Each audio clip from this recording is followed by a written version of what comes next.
Hey guys, කොහමද ඉතින්? ඔන්න ඔයගොල්ලන්ට අද මම ගෙනල්ලා තින්නේ වර්ඩ් එකේ කොහමද බුලට් එකක් දාන්නේ, නම්බර් එකක් දාන්නේ, ඒ වගේම අලයින් කරන්නේ කොහමද කියලා. ඉතින් අපි යන් වීඩියෝ එකට. අවශ්‍ය කරන ටික සිලෙක්ට් කරගෙන පැරාග්‍රාෆ් ගෲප් එකේ බුලට් අයිකන් එක ගාවට ගිහින් යන්න පුළුවන් අපිට බුලට් ලයිබ්‍රරි එකට.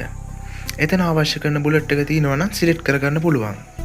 ඔයාට අවශ්‍ය කරන බුලට් එක බුලට් ලයිබ්‍රරි එකේ නැත්නම් අපිට පුළුවන් බුලට් ලයිබ්‍රරි එකේ යට තියෙන ඩිෆයින් නිව් බුලට් එකට ගිහින් සිම්බල් ඕන සිම්බල් පිච් එකක් ඕන නම් පිච් එක බුලට් විදියට දාන්න. අපි දැන් ගමු සිම්බල් එකක්. සිම්බල් එකක් අරන් ඊට පස්සේ ඔතන යට පෙන්නනවා ආයේ සිම්බල් එක කොහොමද බුලට් එකක් විදියට වැටෙන්නේ කියලා. ඔය විදියට බුලට් එක දාගත්තා. අපි දැන් බලමු කොහොමද නම්බර් එකක් දාන්නේ කියලා. මම මුලින්ම අන්ඩු කරගෙන ඉවරලා ඊට පස්සේ බුලට් අයිකන් එක ඉස්සරහා තියෙන නම්බර් අයිකන් එකට ගිහිල්ලා එතන මට අවශ්‍ය දේ නැත්නම් මම ඩිෆයින් නිව් නම්බර් වලට ගිහිල්ලා එතනින් ABC කියන නම්බර් වර්ගයට දොර ගන්නවා. ඊට පස්සේ ඒක සිලෙක්ට් කරලා ඉවරලා ඕකේ එක දෙනවා. ඉතින් මම අද ඔයගොල්ලන්ට කෝඩ් එකකුත් ගෙනාවා. මම කෝඩ් එක දාන්නම් ඊළඟට. ඔය කෝඩ් එක ගාලා ඉවරලා ඔයගොල්ලන්ට ගන්න පුළුවන් පැරාග්‍රාෆ් ටික ඔයගොල්ලන්ට අවශ්‍ය ප්‍රමාණයක් ගන්න පුළුවන් ඕකෙන්.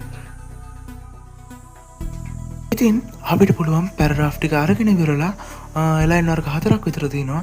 ඒකෙන් අපිට ලෙෆ්ට් ලයින් එක දාගන්න පුළුවන්. ලෙෆ්ට් ලයින් එක දාගෙන ඉවරලා ඊට පස්සේ අපිට තියෙන්නේ සෙන්ටර් ලයින් එක. සෙන්ටර් ලයින් එකත් බලාගෙන අපි යන් ඊළඟට රයිට් ලයින් එකට.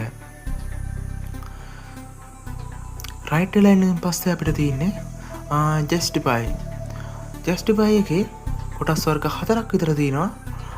ඒකෙන් අපිට ප්‍රධාන වශයෙන් ඕන වෙන්නේ ජස්ටිෆයි එක. නැත්නම් ජස්ටිෆයි ලෝ තියෙනවා, මීඩියම් තියෙනවා, හයි තියෙනවා. ඉතින් ඔය ටික තමයි අද මම ඔයගොල්ලන්ට ගෙනල්ලා තින්නේ. සබ්ස්ක්‍රයිබ් කරලා නැත්නම් සබ්ස්ක්‍රයිබ් කරන්න, ලයික් කරන්න, ඔයාගේ යාළුවට ෂෙයා කරන්න.